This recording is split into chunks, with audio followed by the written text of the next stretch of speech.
C'est presque de l'info, c'est la revue de presse de Nicolas Canteloup.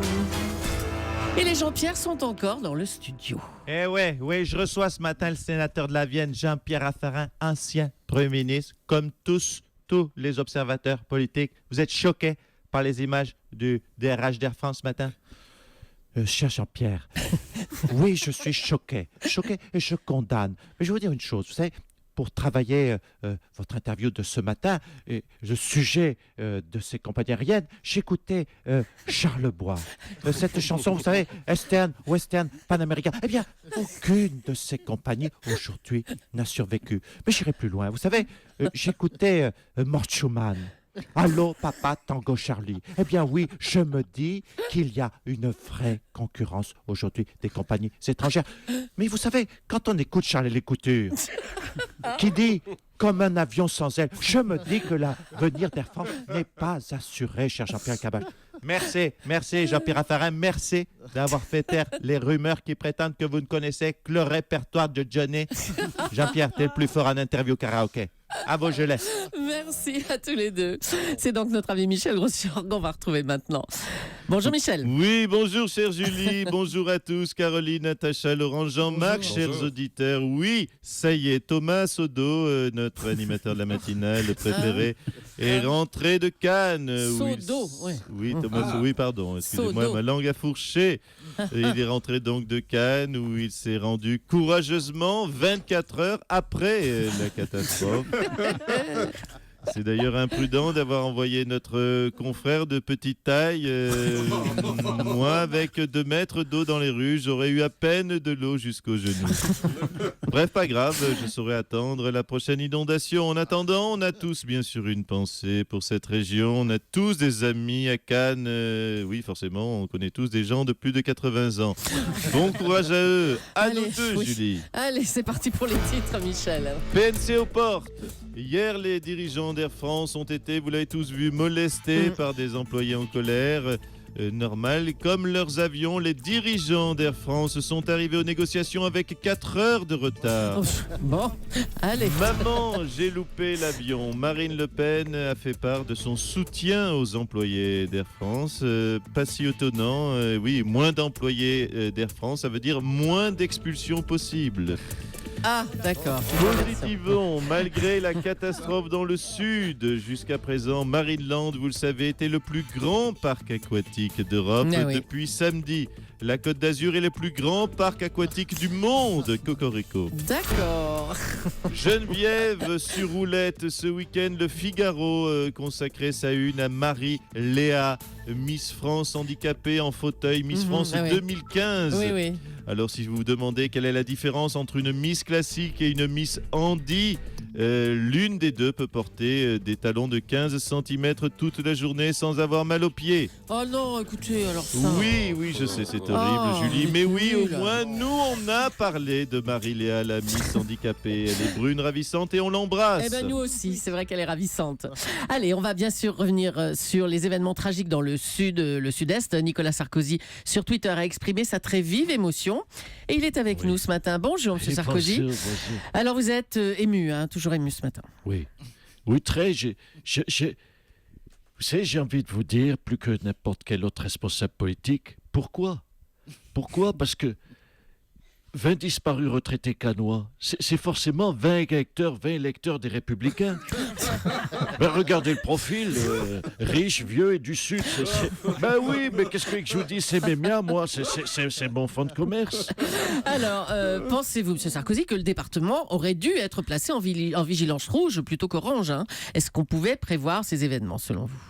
Mais Mme Gillet, est-ce qu'on pouvait prévoir ? Mais on les a prévus.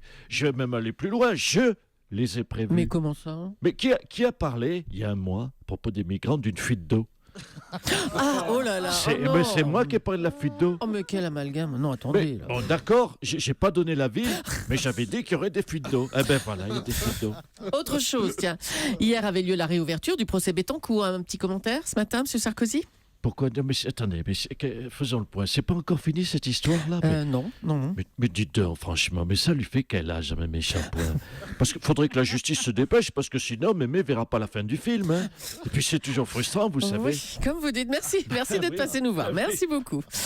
L'actualité ne prête vraiment pas à rire en ce moment. Les inondations dans le sud, les migrants qui s'échouent sur nos côtes, la tuerie de l'Oregon, Vladimir Poutine qui bombarde la Syrie. Stop, Ça en fait c'est des faux. choses. Hein. C'est faux.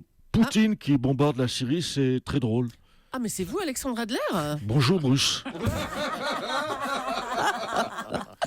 Alexandre, vous trouvez qu'il y a matière à rire de Poutine qui bombarde la Syrie, vous? Tout à fait, Bruce. Rendez-vous compte un peu du cocasse de la situation. Je devrais même dire du cocasse de la situation Oh là là, bah dites donc. concernant Poutine. Bon, bah. Première vanne drôle. Donc, vous êtes prête à vous fendre la part, Bruce? Bon, bah oui, allez-y, on vous écoute. Eh bien, tenez-vous bien. Mais le soutien de Poutine à Bachar el-Assad risque de favoriser le ralliement des sunnites à Daesh. Oui. C'est cocasse, non? Imaginez un peu la tête des chiites. Excusez-moi, mais j'en perds mon pantalon coincé sous les aisselles. Vous ne riez pas, Bruce? Si, on est mort de rire, hein, vraiment. Vous ne saisissez donc pas le côté hilarant de cette situation géopolitique inattendue et improbable et Ouais. tout à Pardon, fait Alexandre, inédite. c'est Nicolas Barret, des Échos. Oui, bonjour, Bruce. Je voulais évoquer avec toi ce phénomène de déferlement de bombes russes. Ah oui, dans la région d'Alep, les bombes russes... Non, le déferlement de bombes russes pour la Fashion Week à Paris. Je voulais savoir, toi qui as fait 2 ans à la matinale, ça t'a aidé avec les filles ou... Non, parce que moi je galère un peu. En 2 ans, j'ai eu qu'un rencard avec Emmanuel. Oh, Emmanuel, la fille des films érotiques, Bruce. Ah non. Non, Emmanuel Macron qui affectionne mon pessimisme sur les fonctionnaires. Oh bon, bah écoutez, on va vous laisser tous les deux. Merci, messieurs. Merci, Bruce. Merci. Les images ont fait le tour des télés hier, hein, celle du DRH d'Air France dont la chemise a été déchirée par les grévistes et qui est évacué torse nu. On le voit même escalader une barrière. On va essayer d'appeler le service DRH d'Air France pour en savoir plus. Bonjour. Tu es bien sur le répondeur de la direction des ressources humaines d'Air France, où tu pourras rencontrer les DRH les plus chauds de ta région. Si tu veux déshabiller Fabrice en criant « Vive la CGT », tape 1. Si tu veux déshabiller Étienne en réclamant des indemnités, tape 2. Si tu veux que Jean-Michel te garantisse un emploi sur 3 ans, tu peux te toucher. Oh oui, te toucher comme un vilain employé.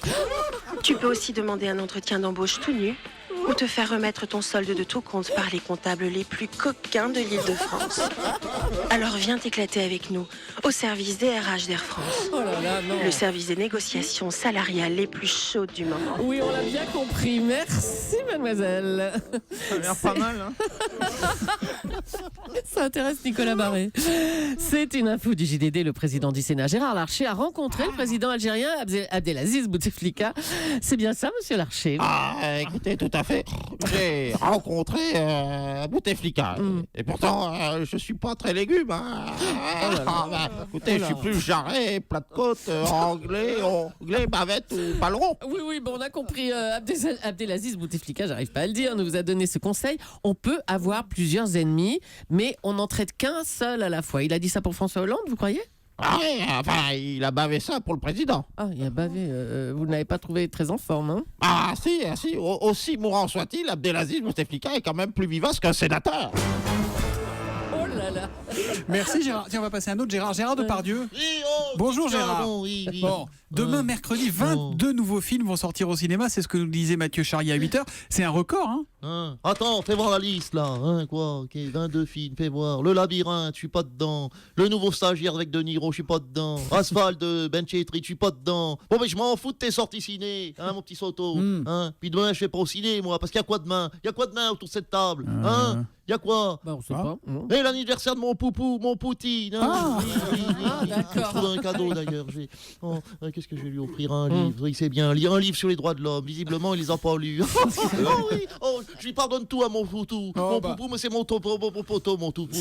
Bon, bonne préparation Mon d'anniversaire. popo, mon poteau. Oui, votre poteau, on a compris Gérard. Merci beaucoup et bravo à Nicolas Canteloup qu'on retrouve demain à 8h40 pour la revue de presse sur Europe 1.